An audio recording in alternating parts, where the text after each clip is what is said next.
the biggest part of this game was the tight end who dropped what could have been the tying touchdown in overtime on third down. And this kid was wide open. Ball hit him in the hands. He was backing into the end zone. Would have been his first catch all season, I think, or maybe maybe his second or third catch. I don't know. He's rarely used as far as in the passing game. But unfortunately, he dropped the ball. And now this poor guy, you know how social media is. He's been getting death threats on Instagram. And I think someone made some threats to his mom. I just think it's really been out of control.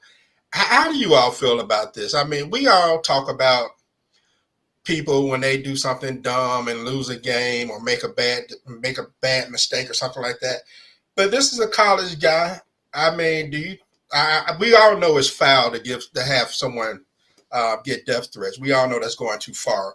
But do you criticize these guys at all because they're still college athletes?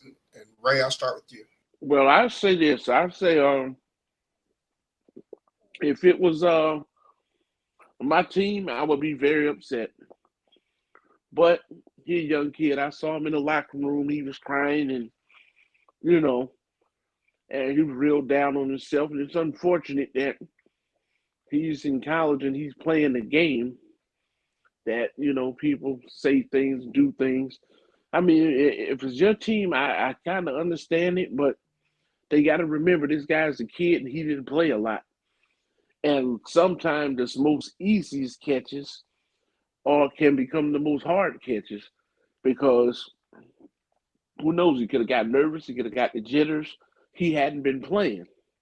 And it's different. If the guy's a professional, he dropped the ball. Or if he's a pro prospect or something like that, he drops the ball. You kind of feel a little differently about that. But he's a guy just trying to play on the team and trying to fit in to HBCU.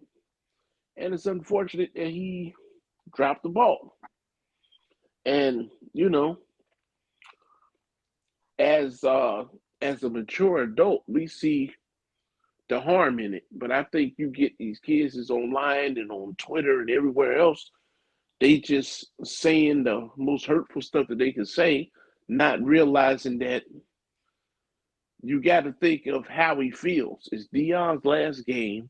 It's Jackson State. They made all kinds of history, and they're undefeated.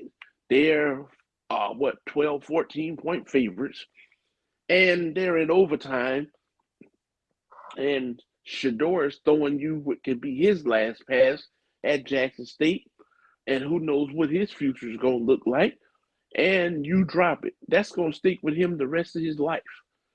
But, people don't seem to care. They doing all this name calling and everything else, and, hey, they lost the game.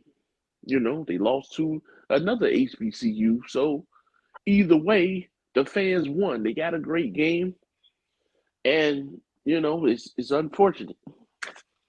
Roughing the passer, 15-yard penalty, automatic first down. Roughing the passer, 15-yard penalty, automatic first down.